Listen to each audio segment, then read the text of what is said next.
कुछ यूं बीती सन्नाटों में रात मेरी, मैं ही बैठकर सुनता रहा बात मेरी। नमस्ते friends, myself Nandita, welcoming you all to my channel. Always remember before you fall in love with someone, you need to fall in love with yourself. मैं स्वयं में कुछ नहीं, मैं स्वयं से सब कुछ हूँ। मैं स्वयं से भ्रमित हूँ, मैं स्वयं से ही सीमित हूँ। बाय रश्मि जैन। तो आज हम बात करेंगे खुद की, अपने आप की।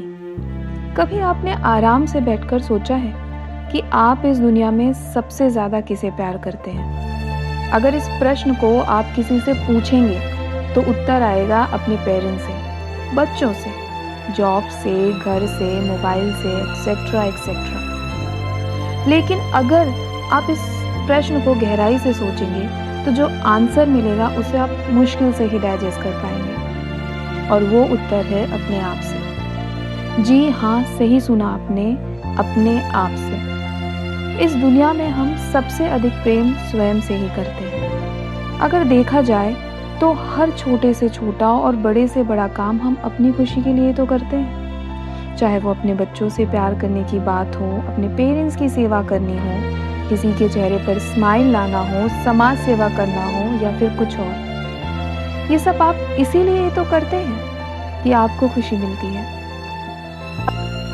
कुछ लोग खुद से प्रेम करने की बात को गलत समझते हैं, क्योंकि उनके मन में ये धारणा रहती है कि जो व्यक्ति स्वयं से प्रेम करता है, खुद से प्रेम करता है, वो सेल्फिश होता है। लेकिन एक बात बताइए, जब आप खुद की ही इज्जत नहीं करेंगे, खुद से ही प्यार नहीं करेंगे, तो दूसरों की कैसे करेंगे? यहाँ खुद से प्यार करने का मतलब आज़ादी नहीं है, और ना ही ये सोचना कि आप कुछ भी कर सकते हैं, जो भी आपका मन करे। उदाहरण के तौर पर अगर कोई इंसान स्मोक कर रहा है या कोई चोरी कर रहा है, तो क्या वो खुद से प्यार करता है? नहीं, वो सिर्फ और सिर्फ अपनी खुशी के लिए काम कर रहा है। इस बात को शब्दों में बताना कठिन है, लेकिन इस विषय को नज़रअंदाज भी नहीं किया जा सकता। छुट्टियां होते ही हम अपने मनपसंद प्लेसेस पर जाने के लिए टिकट बुक कराना शुरू कर देते हैं और कुछ दिन समय बिताकर वापस आ जाते हैं, खूब सारे मोमेंट्स, यादों को अपने दिल में बसाकर, और साथ में ढेर सारी फ़ोटो, सेल्फी भी लेते हैं और सबको उस जगह की खासियत के बारे में बताते हैं। लेकिन ये बताइए, क्या कभी अपने अंदर सफ़र करके देखा है? नहीं, परेशान मत होइए। मेरे कहने का मतलब है कि खुद का खुद के साथ सफ़र, अपनी खोज का सफ़र, खुद को पहचानने का सफ़र। और हाँ, यहाँ पर मैं अंग्रेज़ी वाले सफ़र की बात नहीं कर रही, हिंदी वाले सफ़र की बात कर रही हूँ।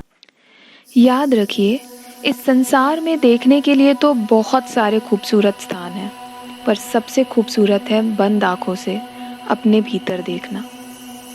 अगर मगर काश में हूँ, मैं खुद की तलाश में हूँ, खो गया हूँ न जाने कहाँ, खुद को पाने की आस में हूँ।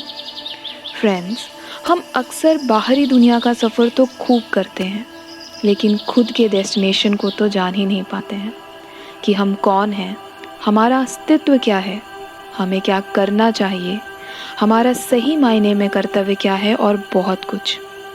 मैं आपको साधु संत बनने के लिए नहीं कह रही, ये बहुत दूर की बात है, पर इतना ज़रूर कहना चाहती हूँ कि अगर अपने आप को हम अच्छी तरह से नहीं जान पाएंगे, तो बाहरी दुनिया को या फिर उसमें रहने वाले लोगों को कैसे पहचानेंगे? स्वामी विवेकानंद लिखते हैं कि प्रत्येक इंसान ईश्वर का अंश है। यदि कोई इंसान ईश्वर के प्रति अपनी भक्ति दिखाना चाहता है, तो सबसे पहले स्वयं की अवहेलना करना छोड़े और स्वयं से प्यार करना सीखे। इन्हीं शक्तियों के बल पर मैं अमेरिका के शिकागो में भारतीय धर्म व दर्शन से पश्चिमी समाज को परिचित करा पाया। अपने बारे में आपकी सोच कैसी है, वो ही आपको बनाती है और बिगाड़ती भी है। दूसरे तो सिर्फ आपको मोटिवेट कर सकते हैं, तुम्हारे पोटेंशियल के बारे में बात कर सकते हैं, लेकिन खुद की खोज तो आपको ही शुरू करनी पड़ेगी।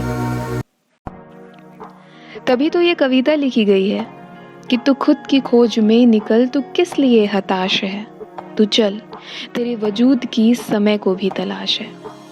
अपने आप से प्रेम करना या अपनी खोज करने का मतलब ये है कि स्वयं को निखारना, अपने अंदर की अच्छाइयों को खोजना, अपने लिए सम्मान प्राप्त करना, अपना सेल्फ स्टेटमेंट पॉजिटिव रखना, अपने आप को निरंतर प्रेरित करते रहना और अपने साथ हुई हर अच्छी बुरी घटना की जिम्मेदारी खुद पर लेना। मनोचिकित्सा में भी डिप्रेस और खुद से निराश हुए लोगों को अपने जीवन का उद्देश्य ढूंढने के लिए कहा जाता है, और अगर वो ऐसा नहीं कर पाते तो इसका गलत परिणाम भी देखने को मिलता है। जरा सोचिए, वो कौन सी मेंटल स्टेट होगी जब मनुष्य अपने आप से हार जाता है, नफरत करने लगता है और सुसाइड जैसा बड़ा कदम उठा लेता है। शायद अब आपको समझ में आए कि खुद से प्यार करना कितना जरूरी है। सुबह होते ही जब आप दूसरों को बड़े प्यार से गुड मॉर्निंग विश करते हैं, ठीक उतने ही प्यार से खुद को भी मॉर्निंग विश करिए। किसी ने बड़ी अच्छी बात कही है कि न किसी से कोई ईर्ष्या, न किसी से कोई होड़, मेरी अपनी मंजिलें, मेरी अपनी दौड़। तो बस नियमित रूप से अपने लिए कुछ चीज़ों को करने का समय ज़रूर निकालिए। अपने शौक के बारे में सोचिए, आपको क्या करना पसंद है। इसका कोई पैरामीटर नहीं है, वो कुछ भी हो सकता है। किसी की सहायता करना हो, खाना बनाना हो, ट्रैवलिंग करना हो, एनीथिंग। कैफ मुरादाबादी की बड़ी ही सुंदर पंक्तियाँ याद आ रही हैं। बका की फिक्र करो खुद ही जिंदगी के लिए, बका की फिक्र करो खुद ही जिंदगी के लिए, ज़माना कुछ नहीं करता कभी किसी के लिए। Be there for others but never leave yourself behind. इसी कामना के साथ कि मेरी इन बातों का असर आप तक हो, अलविदा कहना चाहूँगी। और अगर मेरा ये प्रयास आपको अच्छा लगा तो मेरे चैनल को लाइक, कमेंट एंड सब्सक्राइब ज़रूर करें। Take care of yourself and be protective.